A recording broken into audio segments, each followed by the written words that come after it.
सलोनी बहुत ही सीधी और भगवान को मानने वाली थी, लेकिन उसकी सौतेली माँ उसके सीधेपन का फायदा उठाती थी और उस पर बड़े अत्याचार करती थी। जरा सी चूक हो जाने पर उसकी खूब पिटाई करती। अरे सुनते हो, कोई लूला लंगड़ा देख इसकी शादी तय करो और इसे इस घर से बाहर का रास्ता दिखाओ। सलोनी के पिता जानते थे कि मीना एक चांडाल औरत है, इसलिए वो एक अच्छा घर देख सलोनी की शादी कर देते हैं। लेकिन वहां भी सलोनी से जलने वालों की कमी नहीं थी।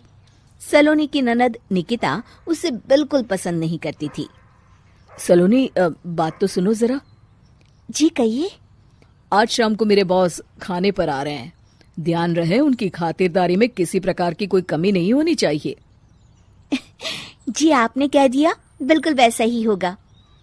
शाम को सलोनी जैसे ही गैस पर खाना चढ़ाकर वहां से जाती है अभी इसके खाने का स्वाद बढ़ाती हूँ। निकिता गैस की आंच तेज कर देती है। थोड़ी देर में देखते ही देखते सारा खाना जल जाता है और पूरे रसोई घर में चारों तरफ धुआं फैल जाता है। अब आएगा मजा। माँ जल्दी आओ, यहाँ देखो सलोनी ने किचन में आग लगा दी। अरे तेरा सत्यानाश हो, कल मुही तूने ये क्या कर दिया? सलोनी की सास उसे बहुत डांट फटकार लगाती है। तभी मोहन अपने बॉस के साथ घर में प्रवेश करता है। अरे भाई मोहन, ये क्या तुम्हारे घर का क्या हाल हो रखा है? लगता है खाना जल गया है। चलो खाने का प्रोग्राम कैंसिल करो, मैं अपने घर जाके खा लूंगा। सर दरअसल सर मुझे माफ कर दीजिए। अरे कोई बात नहीं, घरों में ये छोटी मोटी बातें होती रहती है। मैं समझ सकता हूँ, फिक्र मत करो, मैं नाराज नहीं हूँ और इस बात का तुम्हारे प्रमोशन पर भी कोई असर नहीं पड़ेगा। चलो अब चलता हूँ मैं। बॉस के जाते ही मोहन सलोनी पर भड़क उठता है और उसे खूब खरी खोटी सुनाता है। भगवान, मेरी माँ तो कहती थी कि अच्छे लोगों के साथ हमेशा अच्छा होता है, फिर मेरे साथ ही बुरा क्यों होता है? आखिर मेरी गलती क्या है?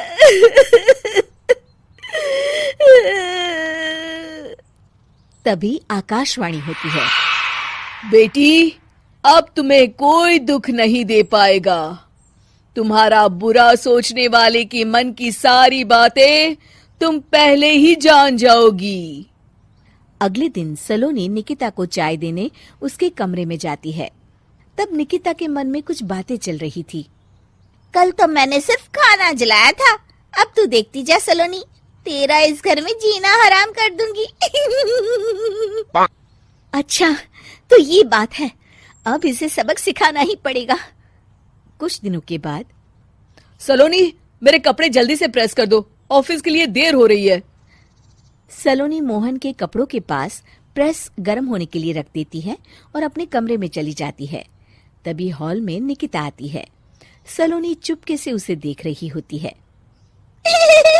आज अगर मैंने ये कपड़े जला दिए तब तो पक्का मेरा भाई इस सलोनी की बच्ची को धक्के मार के घर से बाहर निकाल देगा। अरे तू क्या मुझे निकलवाएगी? महादेव है मेरे साथ। ठहर जा निकिता, आज तो तेरी खैर नहीं। सलोनी अपने पति मोहन को बुला लाती है और निकिता की सारी करतूत दिखाने लगती है। निकिता गर्म प्रेस मोहन के कपड़ों पर रखकर अपने कमरे में चली जाती है। मेरी बहन इतनी बड़ी चालबाज निकलेगी, मैंने तो सोचा ही नहीं था। मुझे माफ कर दो सलोनी, मैं तुम्हें गलत समझ रहा था। मोहन निकिता को बुलाकर उसे खूब डांट फटकार लगाता है। उस दिन के बाद से सलोनी की जिंदगी पूरी तरह बदल जाती है। सलोनी हर किसी के मन की बात सुन लेती थी। दूसरी तरफ निकिता का कोई भी दांव सलोनी पर नहीं चलता था और आखिरकार वो भी सलोनी के आगे घुटने टेक देती है। फिर एक दिन सलोनी की सास की सहेली ममता अपनी बहू कविता के साथ वहां आती है। कविता मन ही मन कहती है, अरे ये बुढ़िया पागल है जो मुझे यहाँ लेके आ गई। कहाँ मैं अपनी किटी पार्टी छोड़ के इसके साथ यहाँ मरने आ गई। पता नहीं कब तक इसे झेलना पड़ेगा। अरे ये जल्दी मरे और इसकी सारी जायदाद मेरे नाम हो जाए। सलोनी कविता की सारी बातें सुन लेती है। अरे कविता, तुम अपनी सास की जायदाद के लिए उन्हें झेल रही हो और उनके मरने का इंतजार कर रही हो। ये तो गलत बात है। सलोनी की बात सुनकर कविता बिना देर किए कहती है, अरे ये तुमने कैसे सुन लिया? ये सारी बातें तो मैं अपने मन से बोल रही थी। तुमने कैसे सुन लिया? बस फिर क्या था, ये सुनते ही कविता के बगल में बैठी उसकी सास उसकी चोटी पकड़ लेती है। क्यों रे कलमुही, तू मेरे बारे में ये सब सोचती है? मम्मी जी, मुझे माफ कर दीजिए। बड़ी आई मेरी जायदाद लेने वाली, मैं आज ही अपने वकील को बुलाकर सब कुछ छोटी बहू के नाम कर देती हूँ।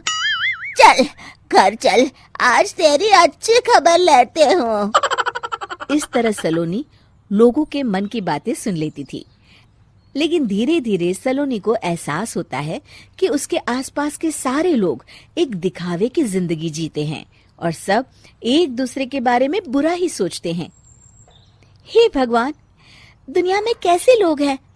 सबके मन छल कपट से भरे हैं। मैं तो लोगों के मन की बातें सुन सुनकर तंग आ चुकी हूँ। मैं अपनी जिंदगी में अब बहुत खुश हूँ। अब आप मुझसे ये शक्ति वापस ले लीजिए भगवान।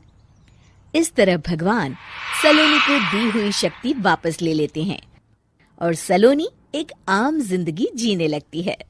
Thanks for watching this video. Don't forget to subscribe to my channel and also like and share the video.